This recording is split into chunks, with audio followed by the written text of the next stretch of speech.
Hello fellow crafters, this is Untitled, back on the crafting table for another episode. Now today we're going to be tackling elevated terrain. I'm going to show you some pieces I've built and that I've tested during gameplay, during game sessions. And because I've been trying to experiment with elevated terrain, and I wanted something to try something different. I haven't seen this approach anywhere else. Of course, I'm sure it already exists, but I didn't find any videos or pictures of people playing this way. So I want to show you, just in case you're interested.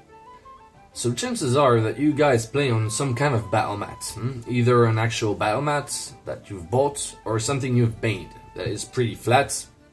Sometimes made out of foam, with a grid, with a rocky texture or grass texture. Anyway, mostly it's often flat. So of course you can make elevation by stacking up some elevated terrain, some pieces on top of each other to give the impression there's some kind of mountain or some cliffs, you know. It'll work. You probably do it already. I do it. Everyone does it. You've got 1,000 videos on YouTube showing you how to make those pieces. These are great, but these look very rocky. You know, they're stage by stage. They look like some kind of platform. If you want to do an elevation that is a little more natural or something like a hill, well, you definitely can use stacked up pieces. So here you have an example. Of course, it's not really a hill per se, and this is modular terrain. It's supposed to be assembled with other pieces. But I'm sure you know what I mean. You know, a hill that can be added on top of your battle mat to simulate the hill. So it has some advantages. First off, if you do it properly, it's gonna look amazing, and it's gonna match the rest of your terrain. But you're going to have some issues. First off, this piece is gonna be a standalone piece. I mean, you can't use it on snowy terrain. You can't use it on lava terrain. You can't really use it in a forest. You can't use it in caverns because there's grass on it.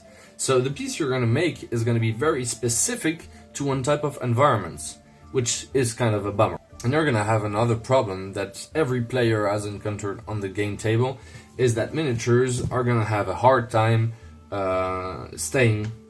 Of course it works for me because this miniature is very heavy, but most miniatures, you see, are going to fall off if the slope of your hill is a little too steep.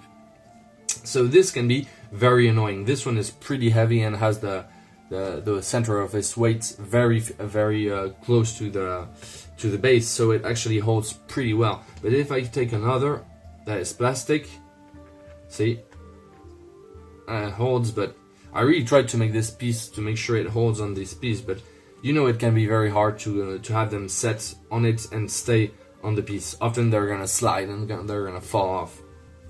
So these were my main concerns. I wanted to create a piece that was modular. I want to be able to create elevated terrain, but I wanted to be able to make a miniature stand on it, and I wanted it to be adaptable to different terrain. So that's what we're going to use. Yes, I know it doesn't look finished, but actually it is. It is finished, just it won't really be visible. So let me put that on the table. So as you can see, I've done some elevated terrain, just, you know, platforms. Some are bigger than others, so then it can actually be, you know, superposed like this.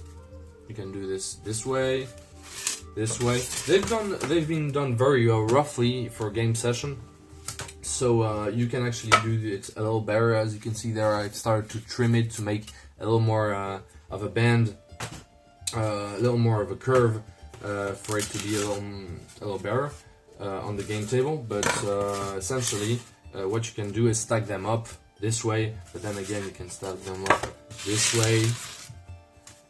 Either way, just, you know, put them the way you want. Now, this isn't really gonna work out by itself, is it?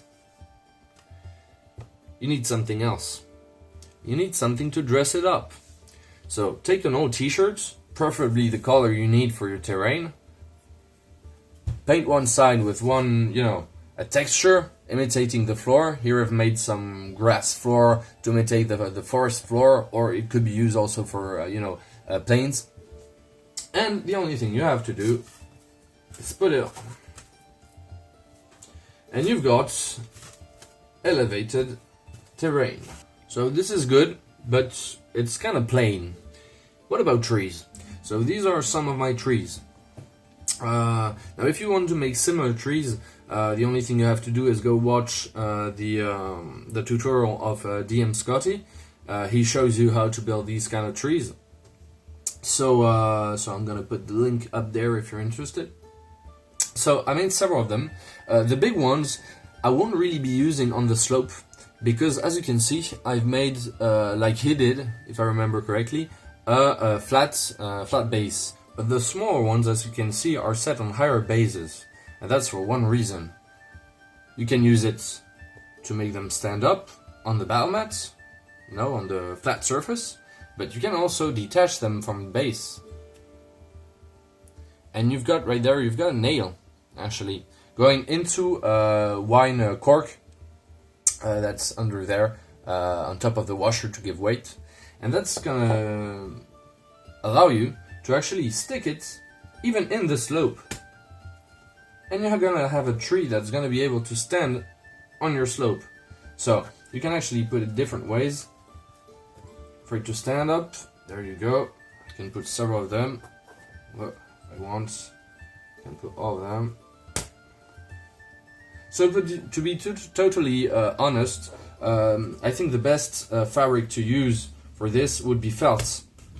It will work way better than actually using a t-shirt, but it works well anyway. Just make sure that the needle, the nail sticking out is long enough, because if you're gonna stick them in a place where there's a slope underneath, well then you'll have to make it long enough for it to be stick correctly in it. So there you go. You've actually got a slope with trees right now, which is pretty cool. Of course, you can embellish it with some other pieces of scattered terrain that I'm going to show you afterwards. I'm going to do a little diorama really fast. But you're going to ask me, the miniatures, how will they stand on this terrain? Well, I'm going to be using the same technique I used for my ivy wall that is climbable.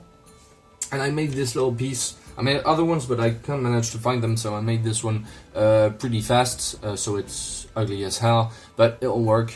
It's a little platform with a sort of parapet made of glue, made of with a glue gun, and you've got this little paper clip sticking out.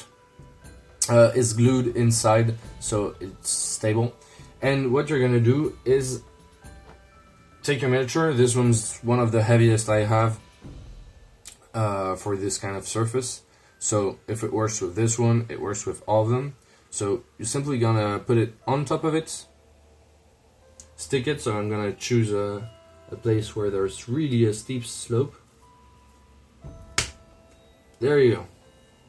It holds. I mean, if this one holds, all of them will hold. So there you go. You can actually make the character climb up this this terrain piece using this small holder.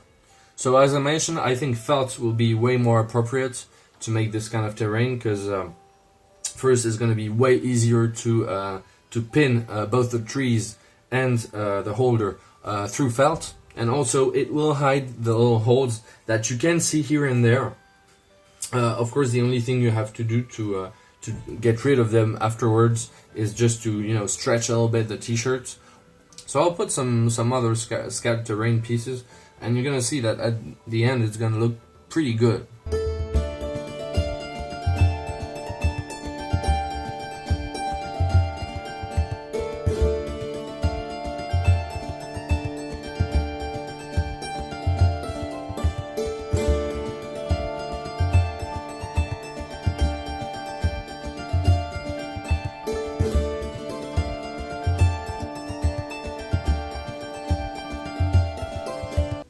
So there you go. This is just for fun, showing you what it can look like when you put some scattered terrain on it.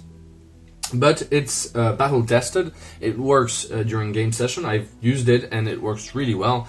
And with this system, it works even better, of course, because your player is going to be able to be set directly onto the slope, and he won't fall down. So this is definitely interesting for gameplay. What you might consider is one, using felt instead of just a t-shirt, but then again, a t-shirt will work. And also you might consider weighting down the pieces of XPS foam that are under, because they're a bit light for the moment. So I think I'm gonna weight them down, maybe with sand, or I don't know, I'll find some way, because they're a bit light. And you can of course adapt it, make smaller pieces. If you just want a small bump into the landscape, well, you make a small one and put it under, and you can make the shape you want and put it just under the fabric, and the fabric is gonna ease up the edges and give this impression of actually a floor. So I found this system pretty interesting.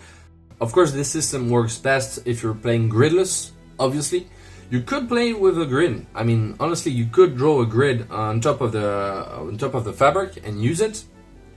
But I work gridless. I play gridless, and I think it will work best if you're playing gridless.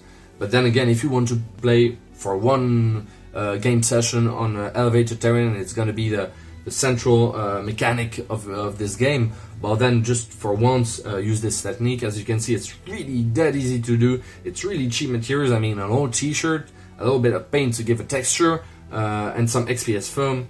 It's not very expensive. Some nails, and there you go. Preventing, of course, you follow the tutorial of DM Scotty to make these awesome trees. So tell me what you think about this technique, if you want to try it. So if you like this video, tell me in the comments, like, share, subscribe. Do not hesitate to ring the little bell icon to get notifications when I put out a new video. And yeah, see you next time for another video.